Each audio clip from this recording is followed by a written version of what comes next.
What is this I see? Huh? What is this? This is the Frankenstein. Man, this car hadn't seen daylight in a long time. This car hasn't seen sunshine on it in years.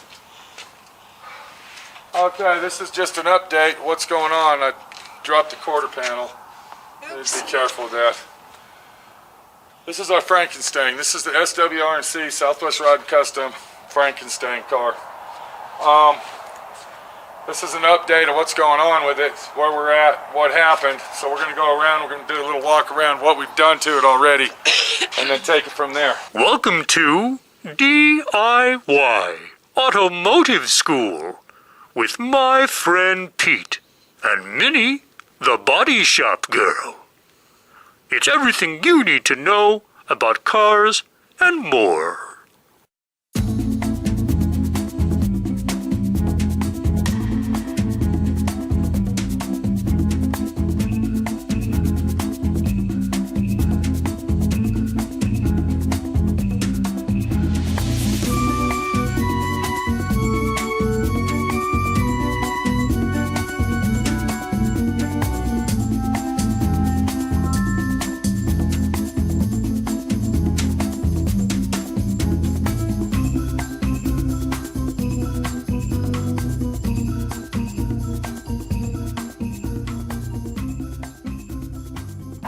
So we started out with this car and we thought that only the upper cowling was going to need replaced.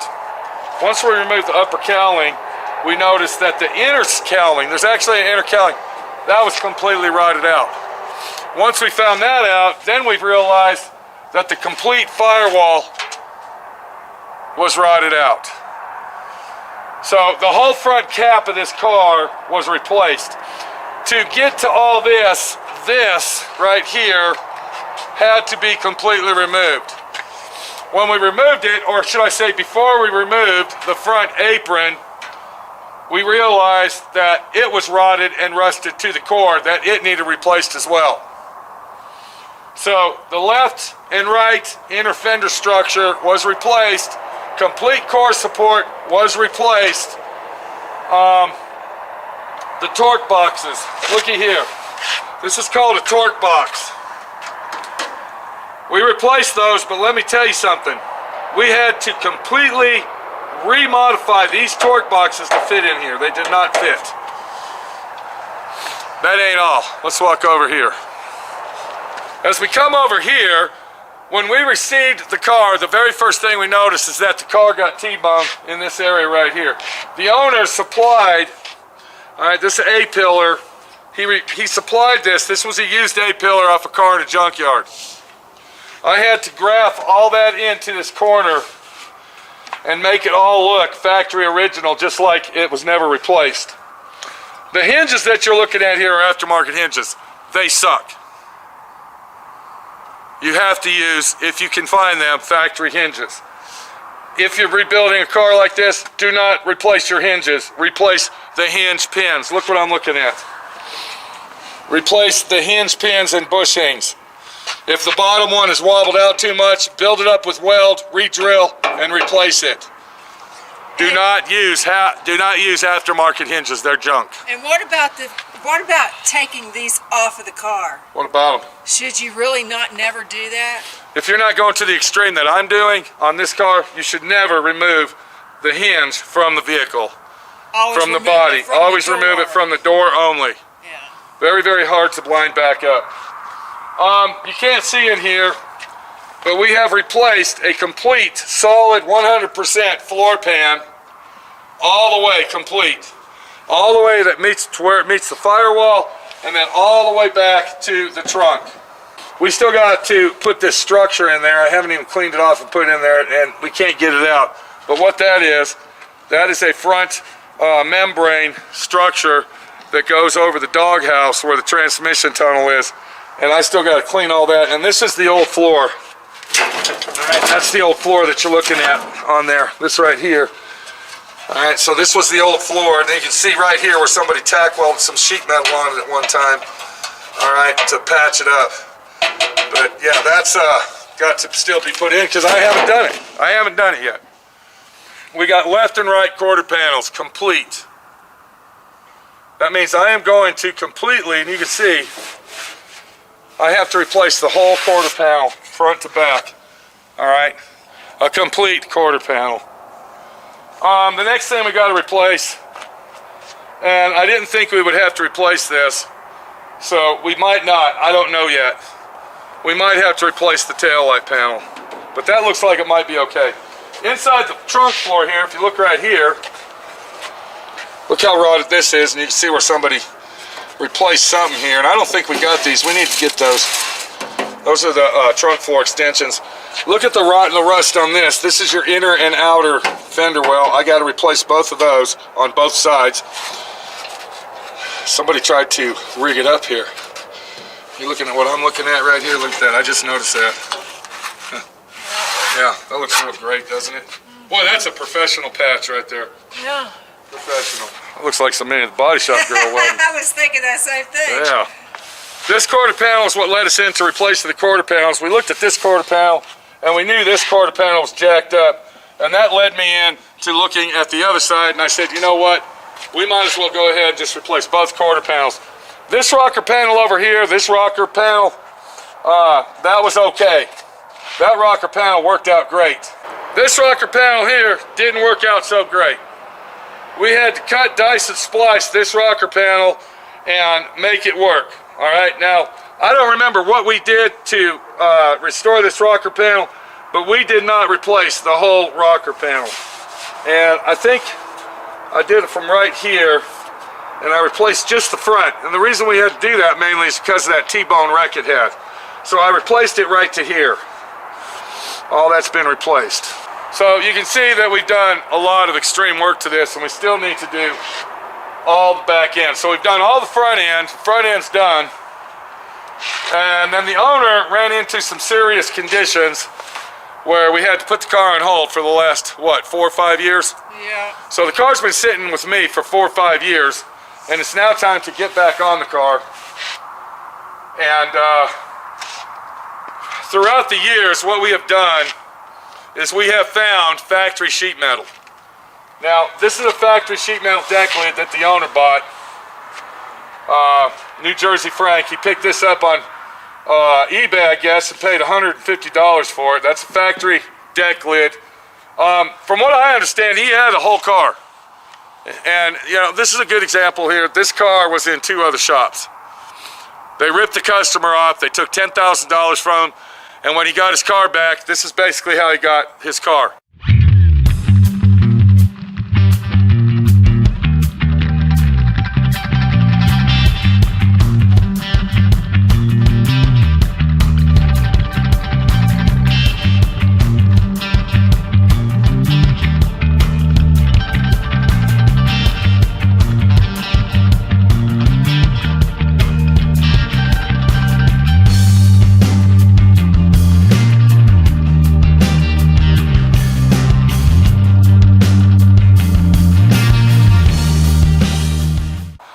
The hood, the deck lid, the doors, and all the other parts, they were gone.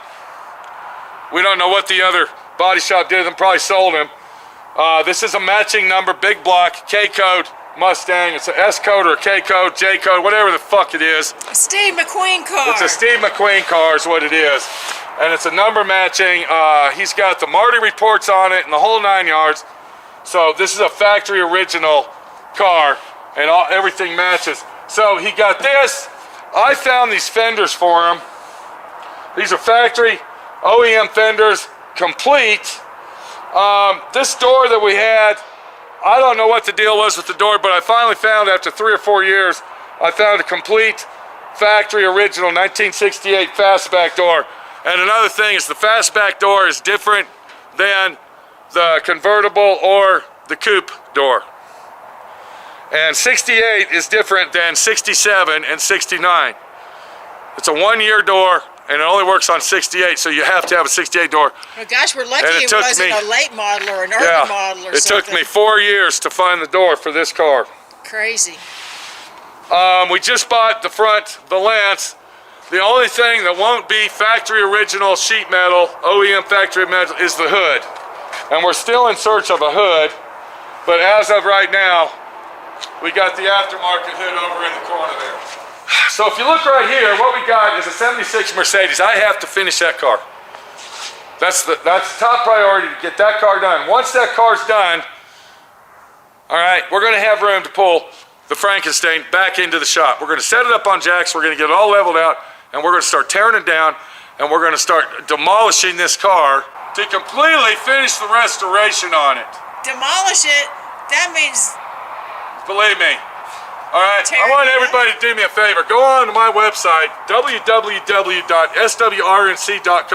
or go down into the description, click on that, and then once you click on it, go to latest projects, and then when you go to latest projects, you're gonna see this.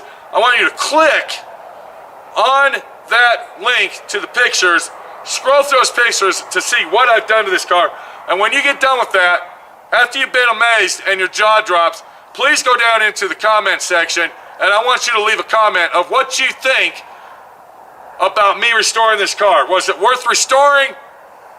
Because it is a factory, big block, race car, Steve McQueen car. Steve McQueen. Or would the owner have been better off to literally just go out and buy one that was already completely restored? I'm going to give you my answer real quick. I believe that this particular car is worth restoring instead of going out and buying one, because we know for a fact this is a original, authentic job. Another reason is we know exactly what's been done to this car. We know that all the sheet metal's been replaced, all the rust has been replaced. You buy one already restored of a particular car like this, you don't know what you're getting. Leave your comment below. Let me know what you think about it. And please make sure to stay tuned, all right, for the saga, our Frankenstein. What's it called? I don't know. I don't know. I know this is the Frankenstein. The S&W RNC Frankenstein, all right, right here on D.I.Y. Auto School. My friend Pete, your friend Pete, doing it right, because if you're not doing it right, You ain't doing it at all. we'll see you later.